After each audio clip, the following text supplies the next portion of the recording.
Hello everyone. Class 10 के triangles का theorem 6.4 करते हैं।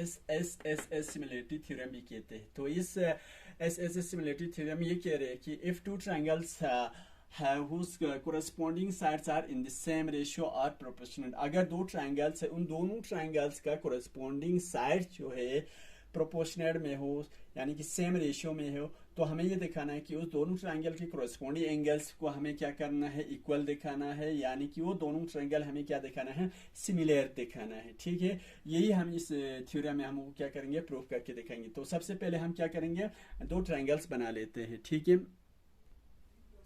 ओके। तो यहाँ हमारे पास दो ट्रायंगल्स आ गया। एक ट्रायंगल है ए बी सी और दूसरा ट्रायंगल है ट्रायंगल डी ई एफ। ठीक है, एक मैंने हमने छोटा बना दिया और मैंने दूसरा थोड़ा बना दिया। ठीक है, ओके। तो सबसे पहले हम क्या करते हैं, जो गिवन है वही लिखते हैं।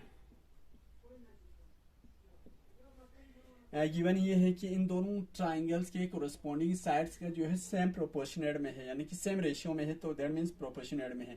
तो ये इसका मतलब ये है कि इस ट्रायंगल के ए बी वाला साइड का कोरस्पॉन्डिंग साइड्स कौन सा है, D E. A B upon D E equal to बराबर हो जाएंगे ए सी। इस ट्रायंगल के ए सी का कोरस्पॉन्डिंग साइड हो जाएंगे डी एफ इक्वल टू और B C upon B C by E F. ठीक है, इनमें से क्लियर है। ओके, तो ये गिवन है कि दोनों ट्रायंगल के कोरिस्पोंडिंग साइड जो है क्या है, प्रोपोर्शनल में है, सेम रेशियो में है। ठीक है, टू प्रो हमें क्या प्रूव करना है, हमें ये प्रूव करना है कि ट्रायंगल ए बी सी हमें सिमिलरिटी दिखाना है, सिमिलर दिखाना है किसके, ट्रायंगल डी ई एफ। ठीक है, इस बात क्लियर है, यहाँ तक इतना क्लियर है कंसेप्ट। ओके, तो सबसे पहले हम क्या करते हैं, कंस्ट्रक्शन करते हैं। प्रूफ पे जाने से पहले हम एक थोड़ा सा कंस्ट्रक्शन कर लेते हैं। कंस्ट्रक्शन ये कर लेते हैं, जितना इस ट्रायंगल के छोटे वाले ट्रायंगल के ए बी का लेंथ है उतना ही लेंथ पे हम इस बड़े वाले ट्रायंगल के डी इस साइड पे एक पॉइंट ले लेते हैं। सपोज ये यहाँ पे मैं लेता हूँ, एक पॉइंट लेता हूँ, इसका नाम रखता हूँ पी सेन, जिससे जो हमने पहले वाले से ए सिमिलरिटी थ्योरी में किया, तो इससे यहाँ पे ए सी का जितना लेंथ है उसी लेंथ के हिसाब से मैं दूसरे ट्रायंगल के डी एफ साइड पे एक पॉइंट लेता हूँ, इसको रखता हूँ क्यू, और मैं इन दोनों पॉइंट्स को ज्वाइन करता हूँ। ठीक है, पी क्यू। इसका मतलब ये है कि अब क्या हुआ, ए बी इक्वल टू बराबर हो जाएंगे, ए बी साइड जो बराबर हो जाएंगे डी पी के। Similarly A C equal to D Q, A C equal to D Q. क्यों, हमने कंस्ट्रक्शन कर लिया। ठीक है, अब हम प्रूफ करते हैं।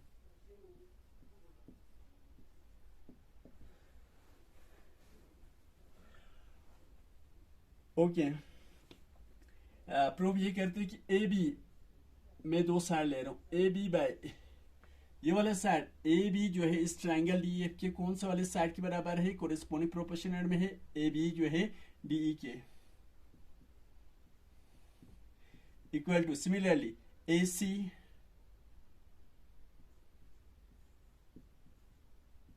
सी अपॉन डी एफ, है ना। ये कहां से गिवन है, मैं इस ट्रायंगल के ये वाला साइड का रेशियो और इसके कोरिस्पोंडिंग साइड का रेशियो और इस ट्रायंगल के इस साइड और इसी कोरिस्पोंडिंग साइड के रेशियोज को ले रहा हूँ। ठीक है, ये गिवन है, A B upon D E equal to A C upon D F है। ठीक है, इतनी सी बात क्लियर है। ओके, ठीक है, अब मैं क्या कर रहा हूँ, ए बी के बल्ले पे मैं क्या लिखता हूँ, डी पी लिख सकते हैं ना हम। क्यों, ए बी के बल्ले पे मैं क्या लिख सकते हैं, डी पी लिख सकते हैं कंस्ट्रक्शन में। तो यहीं पे मैं कर रहा हूँ, ए बी की वैल्यू पे मैं लिखता हूँ sorry D P upon D ई रहा इक्वल टू ए सी की वैल्यू पे हम क्या लिखेंगे, डी क्यू और by D F, D Q by D F. ठीक है, ये कहां से आया, ये आया हमारे पास कहाँ से लिखा हमने, ये कंस्ट्रक्शन यहाँ से लिखा, ए बी जो किसके बराबर था डीपी, तो यही मैंने आप क्या लिखा है, ए बी की वैल्यू पे मैंने डीपी रखा, सिमिलरली ए सी की वैल्यू पे हमने क्या रखा, डी क्यू रखा। ठीक है, अब मैं इसका रिवर्स करता हूँ, रिवर्स मीन इस तरह से D E by D P equal to D F by D Q.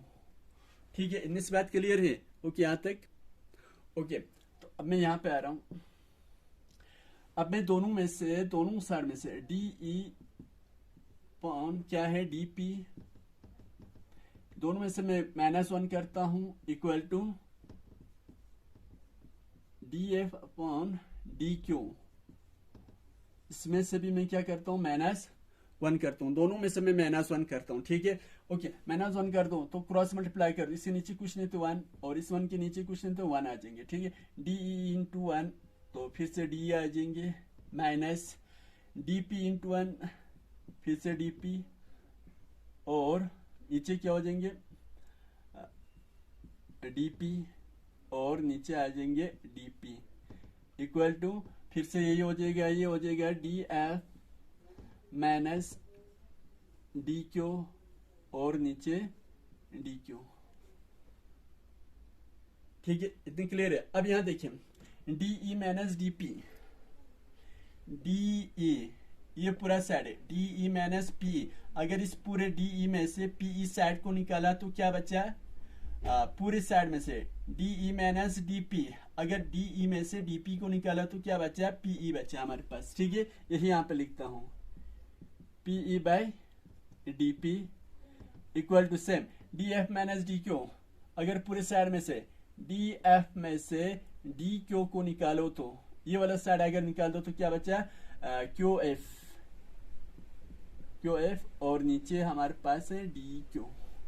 ठीक है, इतना क्लियर है यहाँ तक, ओके। ठीक है, अब मैं इसका रिवर्स करता हूँ। ठीक है, पी अपॉन डी पी का रिवर्स हो जाएगा, रेसिप्रोकल हो जाएंगे D P by P E equal to, और इसका हो जाएगा D Q by Q F.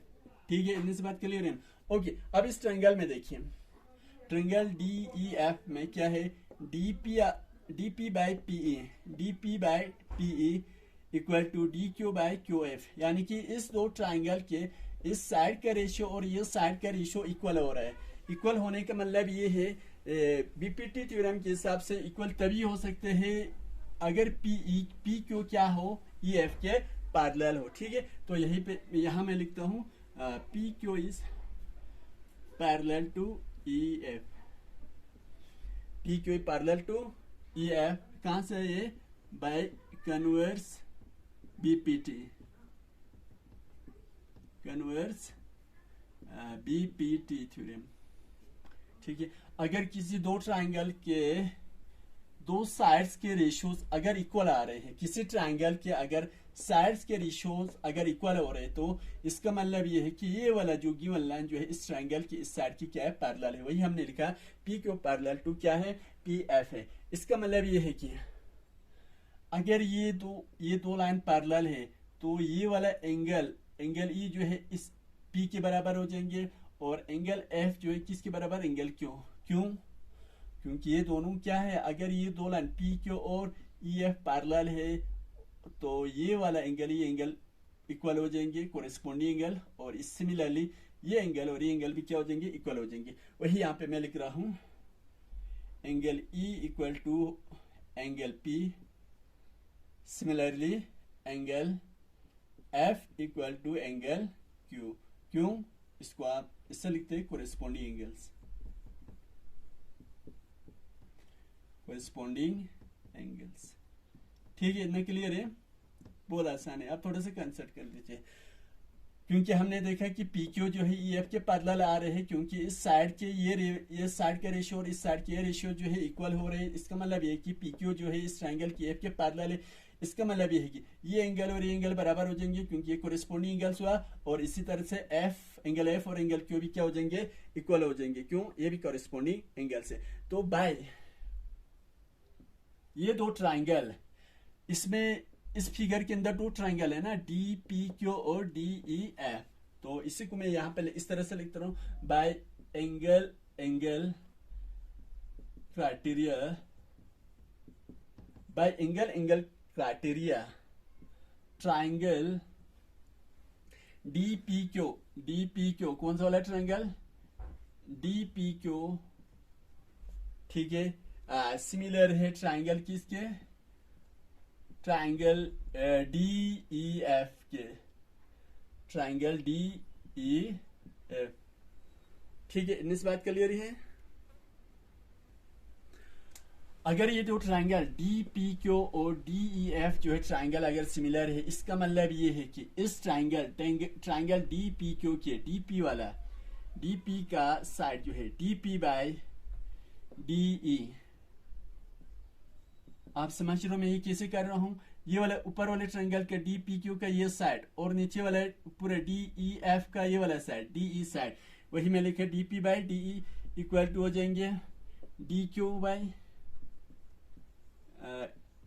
Bye DF equal to इस ट्राइंगल की ये वाला side P Q by E F. क्योंकि इस ट्राइंगल की ये दोनों ट्राइंगल जो है एंगल क्राइटेरियन के हिसाब से दोनों ट्राइंगल सिमिलर होता था, क्योंकि एंगल पी जो है एंगल ई के बराबर हुआ, एंगल क्यू जो है इस ट्राइंगल के एंगल एफ के बराबर आ रहा था, और एंगल डी जो है दोनों ट्राइंगल के कॉमन है। तो जब ये दोनों इस ट्राइंगल के जब तीनों एंगल अगर सेम आ रहे इक्वल आ रहे, तो इसका मतलब ये है कि ये वाला साइड ट्राइंगल का ट्राइंगल डीपीक्यू में डीपी का साइड का रेशियो यानी डीपी बाय डीई इस साइड का रेशियो और D Q by D F जो है बराबर हो जाएंगे, और इसी तरह से P Q by E F P क्या हो जाएंगे, रेशियो जो है प्रोपोर्शनेट में आ जाएंगे, ठीक है, समझ रहे हो, ओके। लेकिन जैसे कि हमें पता है डीपी जो है किसके बराबर होता है ए बी के, तो यहाँ पे मैं ऐसे लिख सकता हूँ ना, डीपी के बदले पे क्या लिखेंगे ए बी, जो हमने पहले कंस्ट्रक्शन में किया था A B by D E equal to, similarly D Q बदले पे डी क्यू की बदले पे हम क्या लिख सकते हैं, मैं ए सी लिख सकता हूँ ना, क्योंकि ये बराबर है जो हमने कंस्ट्रक्शन में किया था A C by D F equal to P Q by E F, P Q by E F, ठीक है, यहां तक कितने क्लियर है, ओके। इसका मतलब ये है कि इन दो ट्रायंगल में देखिए ए बी साइड का प्रोपोर्शनेट से कोरेस्पॉन्डिंग साइड हुआ डीई, ये साइड और ये साइड प्रोपोर्शनेट में है ए बी बाई डी। इसी तरह ए सी इस ट्राइंगल के ए बी सी के ए सी वाले साइड का कोरेस्पॉन्डिंग साइड है डी एफ, यानी कि ये दोनों साइड जो है प्रोपोर्शनेट में है, और क्या है P Q by E F, P Q by E F. तो मैं ऐसे लिख सकता हूँ ना, अगर इस ट्राइंगल की ये साइड और ये साइड प्रोपोर्शनेट में है, एसी वाला साइड जो है डी एफ के प्रोपोर्शनल में है, तो कॉमन से साथ है ऑब्वियसली बी सी जो है किसके बराबर हो जाएंगे ई एफ के। तो वही मैं यहाँ पे इस तरह से लिखता हूँ, क्या है हमारे पास ए बी जो है किसके बराबर है A B by sorry D E, A B by D E equal to A C by D F equal to B C by E F हो जाएंगे, ये हो जाएगा B C by E F के बराबर, ठीक है। अगर इन दो ट्राइंगल के ये वाला साइड ये साइड के कोरेस्पॉन्डिंग में है और ए सी जो है डी एफ के कोरेस्पॉन्डिंग में, तो ऑब्वियसली बी सी जो है ई एफ साइड के कोरेस्पॉन्डिंग हो जाएंगे। अब यहाँ देखिए, तो मैं ऐसे लिख सकता हूँ ना, A B by D E equal to A C by D F equal to यहाँ पे P Q by E F है और यहाँ पे B C by E F है। तो मैं इस तरह से लिखता हूँ B C by E F equal to P Q by E F लिख सकता हूं ना, ठीक है, इधर क्लियर है। तो यहां देखिए ई एफ और ई एफ कैंसिल, क्या बचा, तो ये बचा B C equal to P Q. तो ये बी सी जो है किस साइड के बराबर आया, पी क्यू के बराबर, ये साइड और ये साइड जो है क्या हुआ इक्वल हो गया, ठीक है, ओके। देखिए तो अगर क्या हुआ कि A B equal to A B जो है किसके बराबर होता है डी पी के, ठीक है। Similarly A C equal to A C किसके बराबर है डी क्यू, जो हमने कंस्ट्रक्शन में किया था, और यहाँ पे क्या आया बी सी इक्वल टू किसके बराबर है पी क्यू के। तो ये दोनों ट्राइंगल ए बी सी और ट्राइंगल डी पी क्यू जो है दोनों क्या हुआ कंक्यूरेंट हुआ बाय किसके हिसाब से, by side side side criteria, triangle ABC is concurrent है किसके, ट्राइंगल DPQ की। ट्राइंगल ABC और DPQ क्या हुआ, कॉन्क्यूरेंट हुआ। इसका मतलब ये है कि एंगल A जो है किसके बराबर होगा, एंगल D के बराबर होगा। ये वाला अगर इन दो ट्राइंगल्स में अगर AB का साइड DP के बराबर है और AC जो है DQ के बराबर है और BC PQ के बराबर है, तो इनके कोरेस्पोंडिंग एंगल्स भी तो बराबर होंगे। ठीक है, इतना समझते हो ना आप। जब भी दो ट्राइंगल अगर जिनके सभी साइड्स अगर इक्वल हो तो उनके कोरेस्पोंडिंग एंगल्स भी क्या होता है, इक्वल होता है। समझ रहे हो। फॉर एग्जांपल मैं आपको इस तरह से बताता हूं। मान लीजिए दो ट्राइंगल है, अगर ये साइड जो है इस साइड के बराबर है और ये साइड जो है इस साइड के बराबर है, और अगर ये वाला थर्ड साइड जो है ये थर्ड साइड के बराबर है, तो इसका मतलब ये है कि इन ट्राइंगल्स का क्या हो जाएंगे, अपोजिट एंगल्स भी क्या हो जाएंगे, बराबर हो जाएंगे। समझ रहे हो। तो मैं इसको यूं लिख सकता हूं यहाँ पे। तो एंगल ए जो है किसके बराबर हो जाएंगे, एंगल ए इक्वल टू हो जाएगा angle D, angle A equal to angle D. Similarly angle B का जो कोरेस्पोंडिंग साइड्स कौन सा है, angle P, and angle C equal to angle Q. Angle C किसके बराबर, एंगल क्यू के बराबर। तो मैं इसको इस तरह से लिखता हूं, angle A equal to angle D और एंगल बी इक्वल टू, लेकिन एंगल पी किसके बराबर होता है, एंगल ई के बराबर, क्योंकि एंगल पी और एंगल ई कोरेस्पोंडिंग एंगल्स है। तो एंगल पी की जगह पे मैं क्या लिखूं, एंगल ई लिख सकता हूं ना। ओके, वही लिख रहा हूं मैं। तो और angle C is equal to angle Q और एंगल एफ जो कोरेस्पोंडिंग एंगल्स है, जो हमने पहले प्रूफ कर दिया। इसके मतलब मैं एंगल क्यू की वैल्यू पे क्या लिख सकता हूँ, एंगल एफ। ठीक है। सो किसके हिसाब से, bye angle angle angle criterion, angle angle criterion के हिसाब से ट्राइंगल ABC, ट्राइंगल ABC जो है सिमिलर है किसके, ट्राइंगल DEF के, देंगे ट्राइंगल DEF। तो हमें यही प्रूफ करना था, किसके हिसाब से, हमें ये प्रूफ करना था थ्योरम 6.4 में, एसएसएस सिमिलरिटी थ्योरम में, कि अगर दो ट्राइंगल्स जिनके कोरेस्पोंडिंग अगर साइड जो प्रोपोर्शनेट में हो, तो हमें वो दो ट्राइंगल्स का कोरेस्पोंडिंग एंगल्स को इक्वल दिखाना था, यानी कि उन दो ट्राइंगल्स को हमें क्या दिखाना था, सिमिलर दिखाना था। ठीक है। होप कि आपको ये वाला थ्योरम अच्छे से समझ में आए होंगे। ठीक है। Okay, thank you so much.